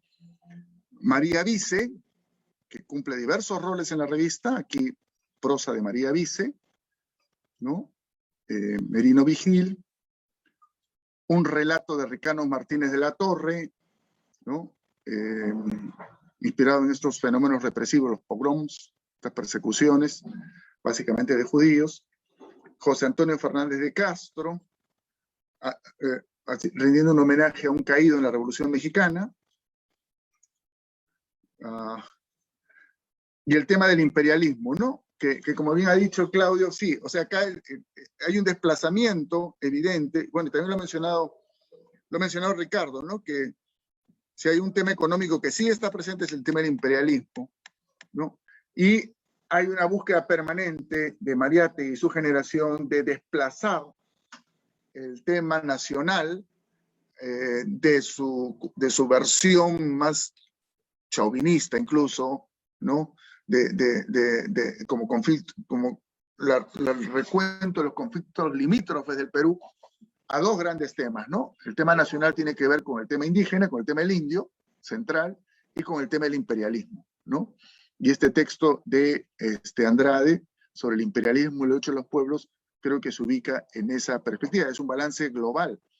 Además hemos dicho, al iniciar, lo mencionó Ricardo en la introducción que hizo a este ciclo el martes pasado, de que justamente la valoración de la lucha antiimperialista y de la perspectiva de los movimientos nacionales antiimperialistas va a ser uno de los temas centrales en estos decantamientos de posiciones que se producen en estos meses y que se va a expresar sobre todo en el número siguiente, el 17, el subsiguiente, perdón, se va a expresar ahí, es el tema central, ¿no? Y entonces este artículo un poco que ya va creando un clima, digamos así, para esta redefinición de lo nacional en relación con el imperialismo y además una redefinición del antiimperialismo, ¿no? Vinculándolo con el tema del socialismo, ¿no? Que es el tema del famoso número 17, ¿no? Pero aquí está este texto sobre el imperialismo, ¿no? Bien, hasta ahí no sé si Claudio tienes algún comentario más sobre este número. Yo quería ir al final, pero sobre estos artículos antes de entrar a las páginas finales. No, Eduardo, no, que pasemos, me gustaría pasar a los finales porque aparece y me llama la atención que vuelva a aparecer antes de no sé si está antes de la vida económica el proceso del gamonalismo o... Sí, así es, por aquí hay algo, sí, está, bueno, está lo del imperialismo que le hemos mencionado, claro. ¿No? Y hace un recuento además de todos los problemas pendientes del imperialismo, las tierras de las comunidades, y el proceso del gamonalismo, ¿sí? El boletín del proceso del gamonalismo. Creo, ¿sí? Si mal no recuerdo, creo que el último boletín que aparece. El último. Claro, aparecen de manera intermitente y a mí me gusta este boletín dentro de la lógica de Amauta porque viene a llenar un proceso que a mi parecer Mariátegui intenta recoger de lo que fue quizás en un primer momento la asociación proindígena en el sentido de mostrar a la sociedad limeña los abusos que ocurrían en la sierra. Creo que Mariátegui con el proceso del gamonalismo intenta hacer eso. Es un espacio de denuncia. Están los temas indigenistas, está donde se ve la estética con Sabogal, con Carmen Saco, están los debates con respecto a el derecho y el problema del indio, o sobre la literatura y el indigenismo, y está a su vez el proceso del gamonalismo como un espacio de denuncia ya explícito, y donde incluso abajito dice solamente vamos a aceptar textos de denuncia con nombre y apellido firmado, no vamos a aceptar otros. Entonces, claro. Es una forma de exponer al lector, a la lectora limeña y a otras partes de donde llega Amauta, esas realidades que por otros medios no llegarían, porque no están siendo informados. Creo que ese me imagino que la finalidad que tuvo el boletín del proceso del gamonalismo, que entendiendo proceso como un punto de vista judicial o de juicio.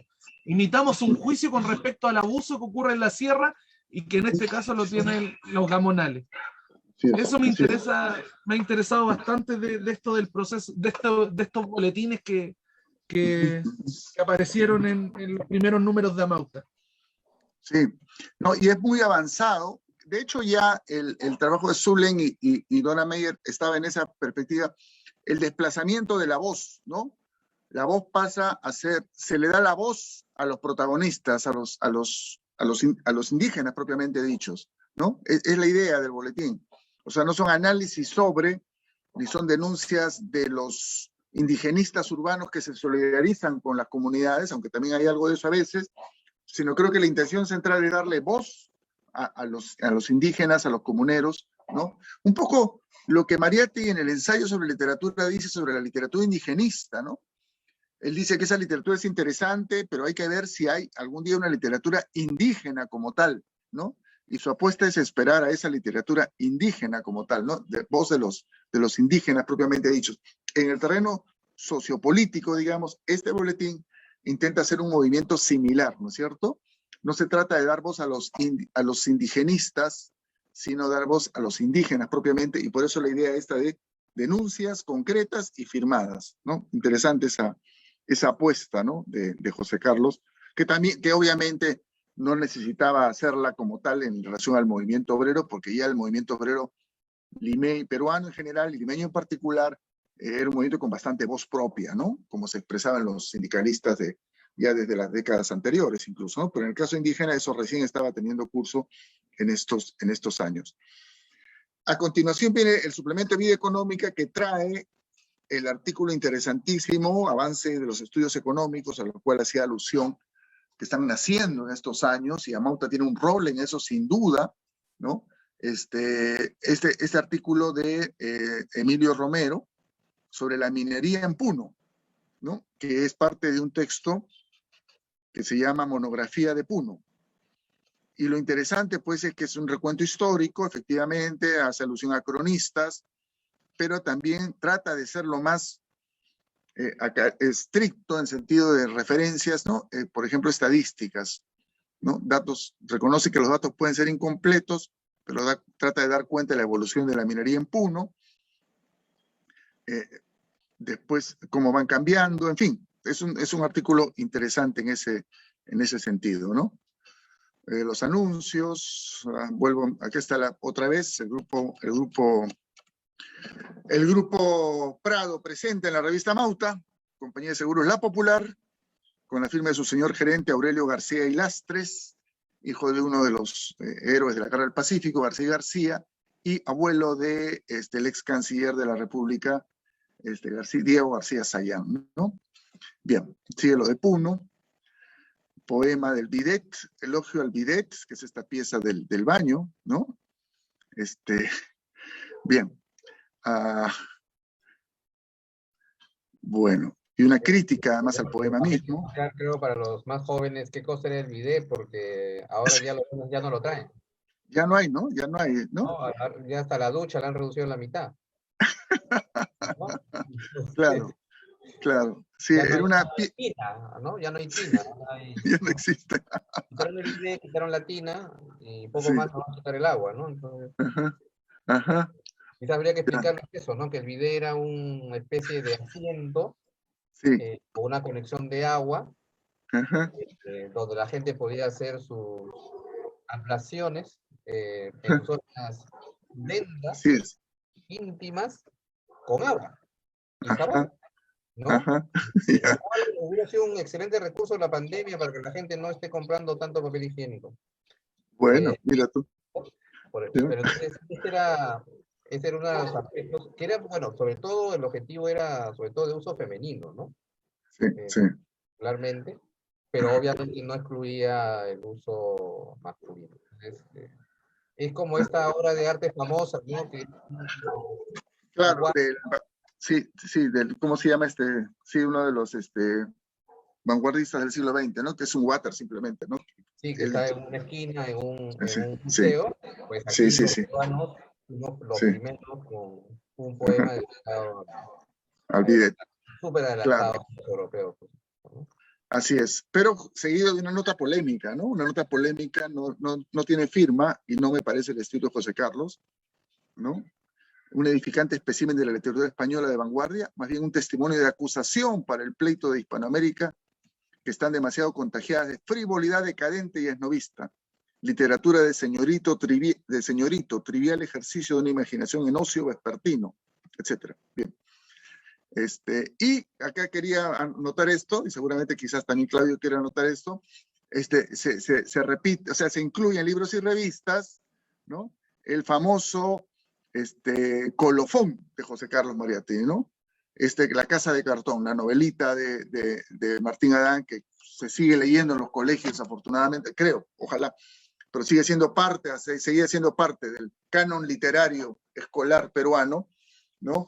Esta novelita escrita a los 20, 21 años, probablemente comenzada antes incluso, ¿no? De Martín Adán, que fue rápidamente identificada por José Carlos como una obra maestra, ¿no? Y que es publicada con prólogo de Luis Alberto Sánchez y colofón de José Carlos Mariátegui, en un texto que es sinceramente extraordinario, en el sentido de cómo José Carlos logra hacer una ubicación de la obra en su contexto histórico, coyuntural, ¿no? Explicando la personalidad del autor y su conexión con la realidad, ¿no?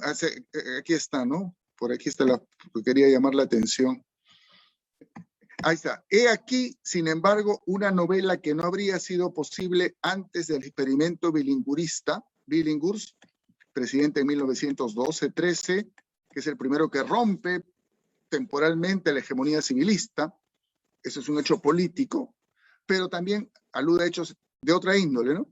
No habría sido posible antes del experimento bilingüista, de la insurrección colónida, años 15-16, de la decadencia del civilismo, el segundo gobierno de Pardo, ¿no? De la revolución del 4 de julio, Leguía, y de las obras de la Foundation, o sea, del ingreso o reforzamiento de la presencia norteamericana. No me refiero a la técnica, al estilo, sino al asunto, al contenido. Un joven de gran familia, mesurado, inteligente, cartesiano, razonable como Martín Adán, no se habría expresado jamás irrespetuosamente de tantas cosas antiguamente respetables. No habría denunciado en términos tan vivaces y plásticos a la tía de Ramón, veraneante y barranquina, ni la habría sacado al público en su bata de motitas, etc. En fin, no voy a leer todo el texto, pero es un texto extraordinario, ¿no? Es un texto muy similar al que hace sobre Chaplin, ¿no? En el sentido de ubicar la obra de arte al artista en sus conexiones con su contexto, de una manera en la cual no se cae en ningún mecanicismo, pero a la vez tampoco se cae en una visión subjetiva de la obra de arte, ¿no? Que yo creo que es un ejemplo de estética marxista extraordinario, ¿no?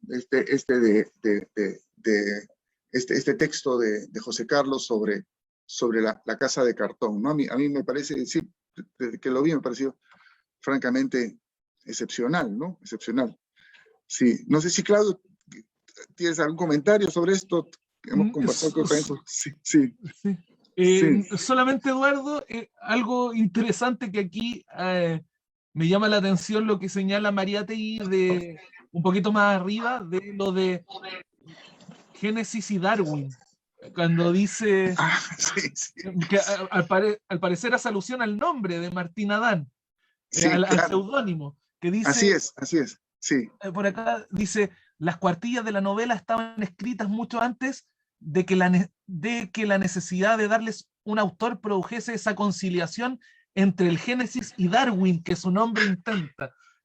Yo por lo que estuve investigando hace un tiempo, claro, al parecer es por el tema Martín Adán, Martín porque era el nombre que comúnmente se le daba a los monos.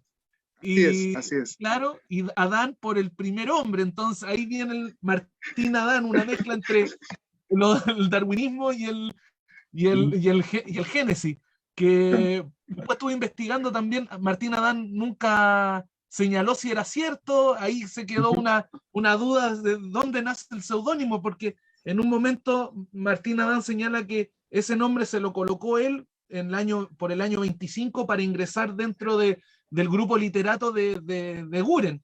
Y Mariátegui al parecer señala acá que es él le colocó el nombre junto Sí, a Estuardo Núñez, creo, pero sí, me sí. llama la atención ese seudónimo de Martín Adán. Ajá, ajá. No, sí, sí, sí, es toda una historia. La relación entre Martín Adán y Mariátegui es duradera. Por ahí en la Católica están los papeles con cosas no publicadas de Martín Adán, borradores, bocetos, y hay varios excepcionales de que revelan una admiración, un cariño, ¿no? La frase más conocida de ellos es José Carlos fue un héroe, ¿no? Dicho por Martín Adán en un texto sin fecha, pero probablemente de los años 60, ¿no?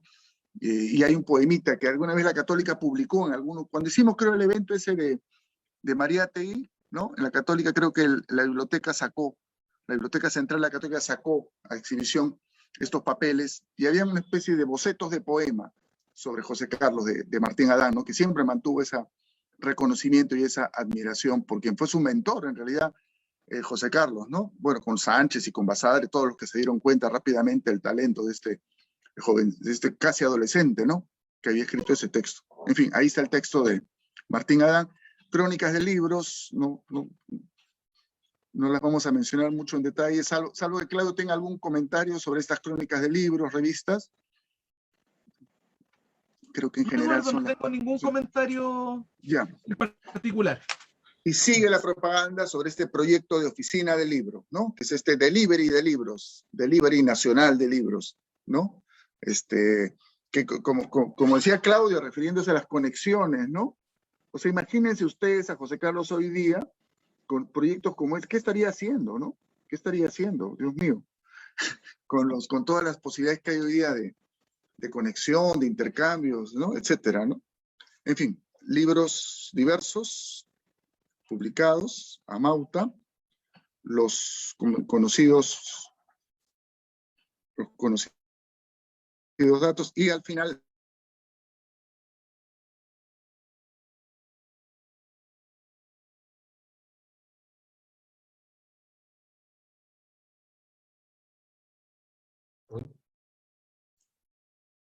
creo que Eduardo se quedó pegado. Sí. Sí. Bueno, opinar sobre esto, aclarar un poco. Aquí. Eduardo, quedaste descongelado un rato. Ok, ya me descongelé, supongo, ¿sí? Ya. Por este frío. Bueno, sí, el banco italiano es lo que hoy es el banco de crédito, ¿no es cierto?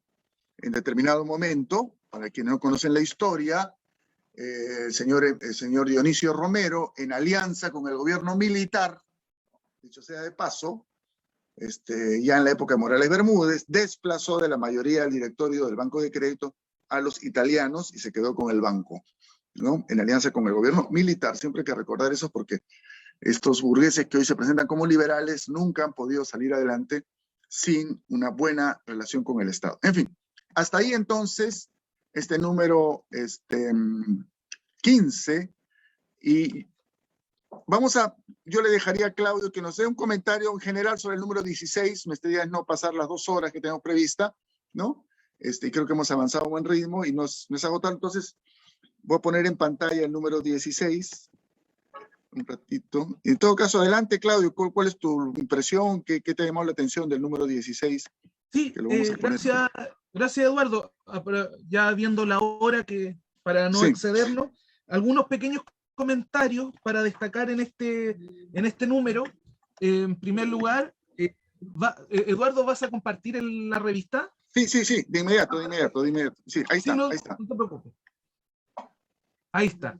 Claro, en primer lugar, a destacar que aquí es uno de los pocos números en el cual tiene un autor homenajeado, que es, en este caso, Manuel González Prada. El otro es Eguren. No recuerdo específicamente en qué número hay un homenaje a Eguren, que creo que es más adelante. Más adelante. Claro, y este es un homenaje a González Prada, en razón a los 10 años de su muerte. Murió en 1918, y se destaca mucho la figura, por un lado, de literato, la figura poética, y Mariátegui. Hay un texto de Mariátegui muy interesante. Bueno, primero está, bueno, ahí está Antenor Orrego, nuevamente, Prada, hito de la juvenilidad en el Perú. Aparece posteriormente, después, un texto de Eugenio Garro, donde también toma la poética de González Prada, un texto de Luciano Castillo sobre el sentido vital en la obra, y creo que después viene el texto Nuestros Indios, que Así es. no es Así es. ninguna ingenuidad que esté ahí. Ese texto escrito por González Prada a finales, si mal no recuerdo, 1908 creo que lo publica, lo escribe o lo señala, no recuerdo muy bien, pero es un análisis interesante de bueno, de la situación de los indígenas desde su perspectiva sociológica positivista, pero así en 1904, gracias Eduardo. Y donde, bueno, hay elementos que me llaman la atención, que Mariátegui repite, o rescata, mejor dicho, de González Prada para llevarlo a su discurso o su análisis sobre el problema del indio. Al final de este ensayo de Nuestros Indios, acá lo tengo señalado, González Prada señala la cuestión del indio, más que pedagógica, es económica, es social. Ahí creo que más abajito. Sí, un segundo. Un segundo. Abajo acá. Ahí está. La cuestión del indio, y en el sí, penúltimo, claro. Sí. Texto, frase que también toma Mariátegui, y creo que incluso la toma de manera explícita o casi textual. Y donde, bueno, González Prada cuestiona el tema de la educación cuando señala que, bueno, ¿es la educación lo que va a salvar a los indígenas? Puede ayudar en cierta manera, pero no va a ser la solución definitiva al problema. Ahí es donde se señala que el problema va a ser, no pasa por un problema pedagógico, la solución tiene que ser social y económica. Aquí hay un problema que va más allá de un mero punto jurídico, de un mero tema educativo, que es también el análisis que hace Mariátegui también de eso. Y posterior a eso, bueno, ahí nos encontramos con el texto de Mariátegui, que es un texto bastante interesante sobre Manuel González Prada, donde en grandes rasgos destaca la labor poética de González Prada, la labor como literato, pero sin embargo, Mariátegui en cierta manera señala que el trabajo de este literato devino en un trabajo político. O sea, lo literario es un literario, pero eso no quita que también haya mucho análisis político de la realidad peruana. Y eso es lo que destaca Mariátegui en la obra de González Prada, que yo creo que en esta generación, y es por eso que viene este homenaje, es quien mueve un poco el piso a diversos temas. A Mariátegui lo mueve en el tema del problema del indio. Y bueno, eso es lo que yo podría señalar del texto de González Prada a grandes rasgos. Después vendría bueno, ahí vienen unos cuadros de José Sabogal. Ajá. Así es, sí. Claro. Sabogal, impresionante, merecería, sí. Sí. Sí, tremendos cuadros. Ojalá algún momento podamos en Chile tener la exposición de las redes de Amauta para poder apreciar de cerca una obra de Sabogal. Solo lo tengo en papel.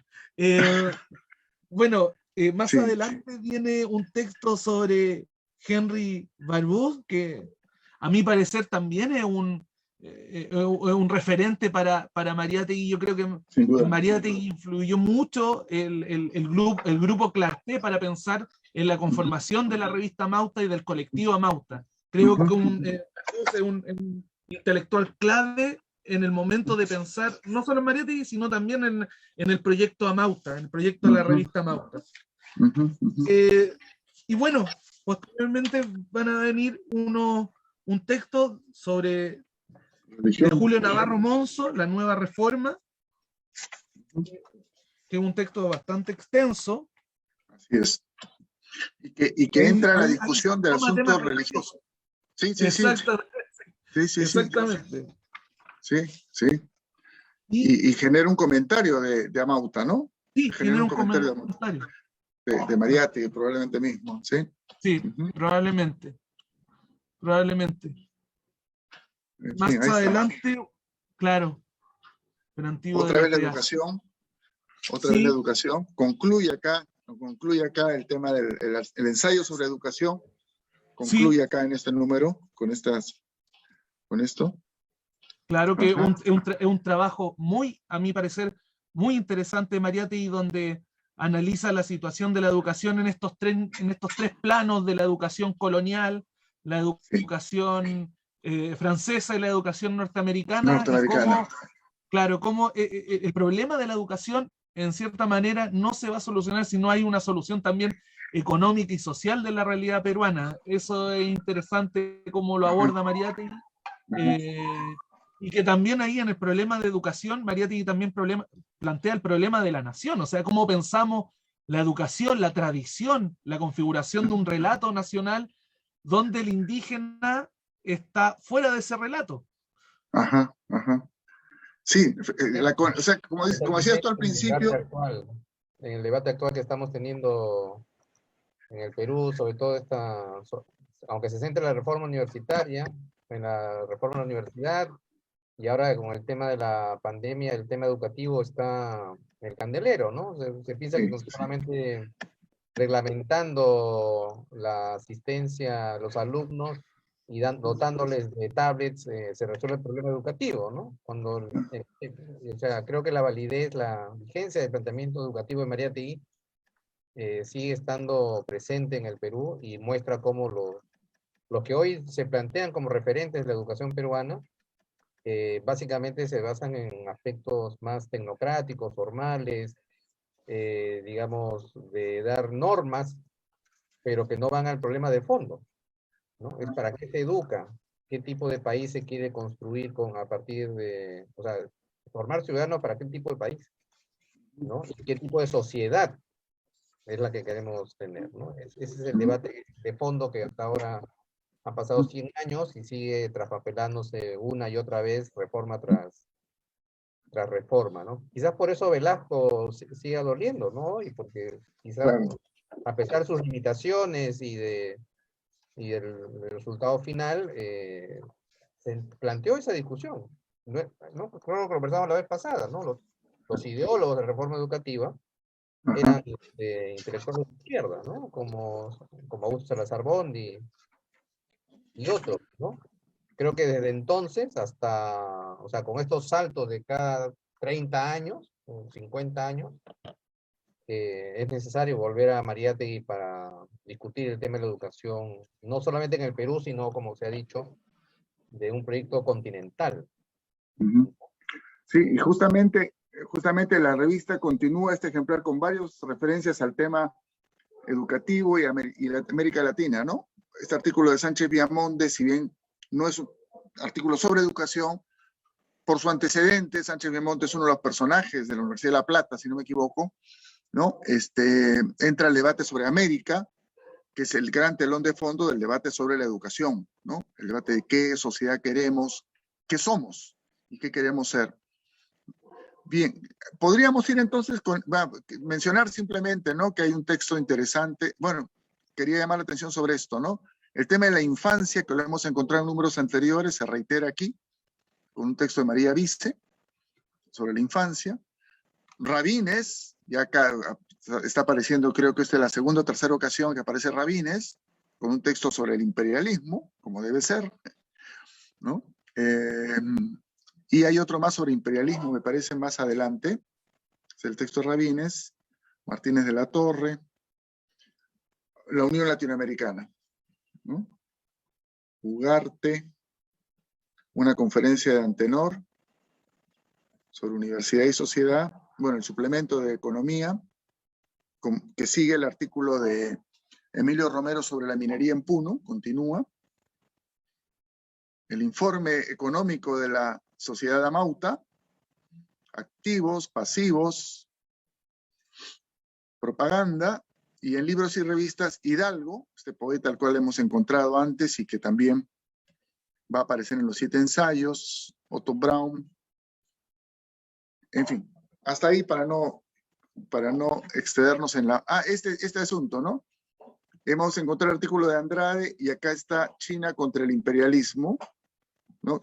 Como hemos dicho al principio de este ciclo, el tema de China va a ser un tema muy importante para la polémica política mundial en las izquierdas, ¿no? Y acá en el Perú también lo va a hacer. Y esta referencia al libro de Andrade es importante porque busca dar el contexto de esta discusión sobre la izquierda y la revolución china. Bueno, por mi parte hasta ahí. Claudio, no sé si tú quisieras añadir algo para ir cerrando ya nuestra conversación de hoy. Nada, Eduardo, que quedó como redondito los 3 números y creo que no pensaba que, sí, que el tiempo se va pasando. Yo pensé Así que no es. íbamos a demorar menos en ver los 3 números y bueno, uno tiene mucho que hablar en esos 3 números que, bueno, hay otros que pueden ser más interesantes, pero se saca mucho jugo de este tipo de revistas como es Amauta. Sin duda, sí, sin duda. Bueno, quedamos ahí entonces. Muchas gracias, Claudio, gracias, Ricardo, gracias, Ana, por el apoyo, gracias a la casa por el apoyo en la transmisión, a todas las personas que nos han acompañado. Y el próximo martes continuamos con un solo número, ¿no? Que es el número 17, ¿no? Cuya importancia tiene que ver, pues, con el famoso editorial Aniversario y Balance. Es el número con el que se celebra el 2º aniversario, pero a la vez hace un balance no solo político, creo yo, pero fundamentalmente político, y se producen definiciones. De ahí el nombre que le pusimos a este ciclo, 1928, año de definiciones. El centro de esas definiciones está en el número 17, del cual hablaremos el próximo martes. Sin más, entonces, agradeciendo a todas y todos su participación y esperando sus comentarios o sugerencias, nos volvemos a encontrar el próximo martes. Buenas noches. Buenas noches. Muchas gracias, Eduardo. Gracias a ti, Claudio. Gracias, Ricardo. Gracias, Ana. Ustedes.